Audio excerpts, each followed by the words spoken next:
Pour profiter pleinement, éteignez les lumières, mettez votre casque ou vos écouteurs, fermez les yeux, relaxez-vous.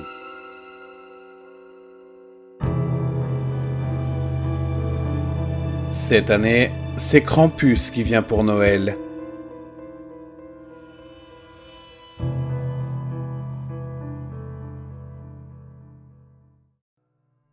Je n'étais qu'un enfant lorsque j'ai vu Krampus.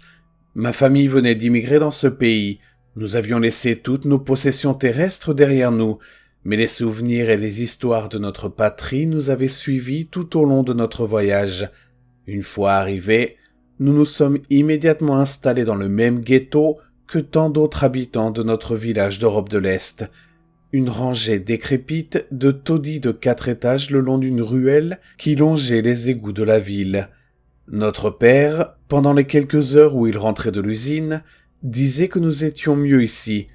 Mais ma sœur et moi regrettions les forêts profondes et les hautes montagnes dans lesquelles nous avions joué peu de temps auparavant. Même lorsque j'essayais de m'imaginer de retour à ma maison, ma vraie maison, le bruit de la ville traversait toujours mes pensées et me ramenait à la ruelle. Ma mère faisait de son mieux pour nous rappeler notre ancienne vie. Souvent, alors que ma sœur et moi nous glissions dans le lit que nous partagions, elle nous racontait des histoires. Les mêmes histoires que celles que sa mère lui avait racontées. Certaines étaient passionnantes, d'autres nous faisaient rire, mais quelques-unes nous terrifiaient.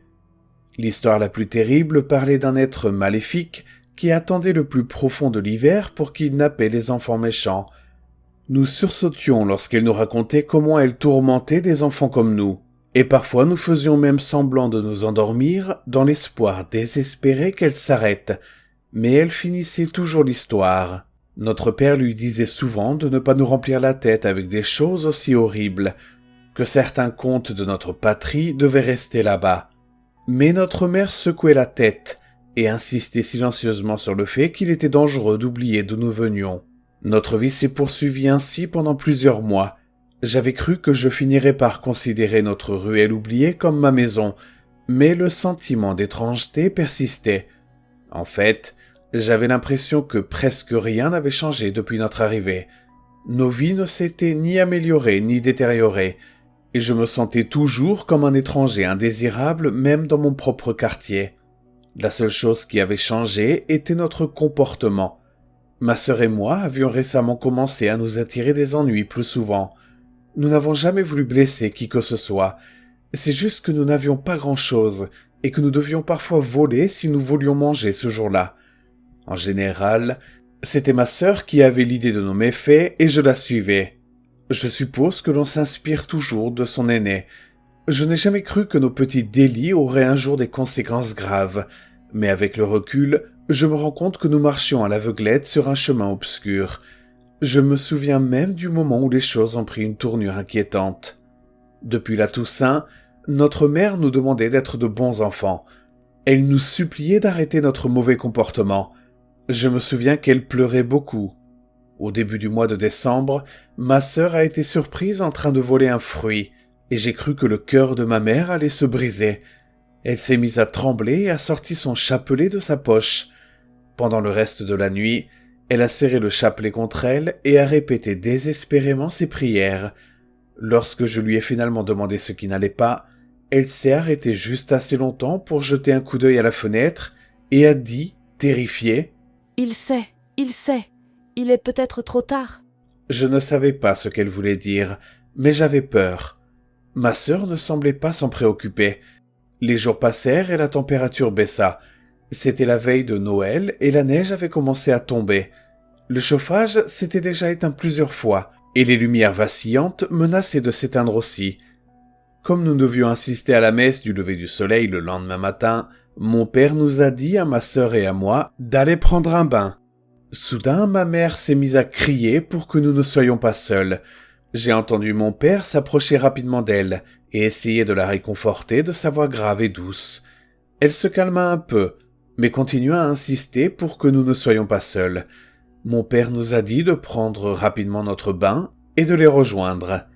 Alors que nous nous dirigions dans le couloir vers les toilettes, ma sœur a sprinté devant moi et s'est tenue dans l'embrasure de la porte. J'y vais en premier, je ne serai pas longue. Dit-elle en riant. J'ai tapé du pied, mais je n'ai rien dit lorsque la porte s'est refermée. Dans les meilleurs jours, il y avait à peine assez d'eau chaude pour que tous les membres de notre famille puissent prendre un bain. Avec l'arrêt du chauffage, il n'y avait probablement pas assez d'eau chaude que pour un seul bain. Ma sœur le savait. Je bondissais d'un pied sur l'autre alors que je me tenais devant la porte, essayant de me réchauffer. Je l'ai entendu puiser de l'eau et commencer à chanter doucement en se plongeant dans l'eau.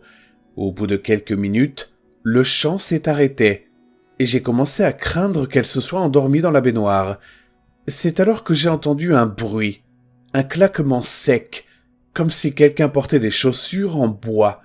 C'était lent mais délibéré, comme s'il s'agissait d'un bruit furtif.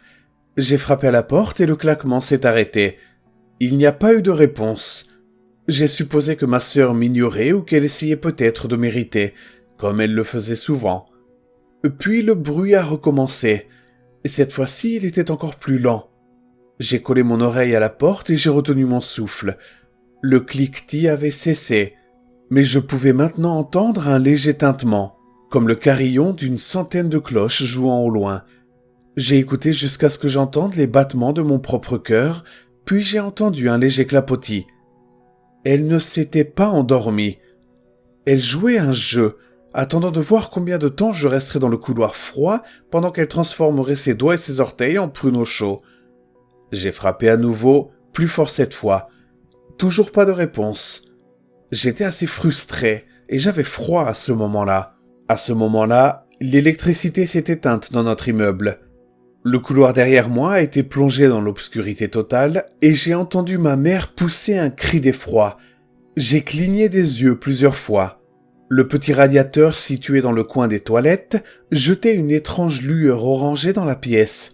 En tâtonnant jusqu'à ce que mes yeux s'habituent, j'ai contourné le rideau au bout de la baignoire et j'ai commencé à gronder ma sœur parce qu'elle avait pris trop de temps. C'est alors que je l'ai vue. Elle se tenait à côté de la baignoire. Bien que recroquevillée, elle devait mesurer près de 2 mètres de haut, avec ses cornes qui en rajoutaient environ 1 de plus. Son corps était recouvert d'une épaisse fourrure noire, comme celle d'une chèvre. Elle avait des jambes puissantes qui se terminaient par des sabots, la source du cliquetis. Une queue épaisse fouettait l'air derrière elle, tel un cobra encerclant sa proie. De lourdes chaînes entouraient ses épaules et son torse musclé. Lorsqu'elle inspirait et expirait, les chaînes produisaient des carillons semblables à des cloches. Des yeux jaunis et brûlants de rage fixent son nez tordu. Une respiration sifflante et bouillonnante passait entre ses crocs et ses incisives qui dépassaient tellement de ses gencives tachetées que je ne crois pas qu'elle aurait pu fermer complètement la bouche. Une langue longue et pointue pendait derrière son menton cicatrisé et défiguré, tel un chien grotesque, et d'épais globules de salive s'accumulaient au coin de sa bouche. L'un de ces globules s'est détaché et est tombé dans la baignoire. J'ai baissé les yeux et j'ai vu ses mains, longues et glabres.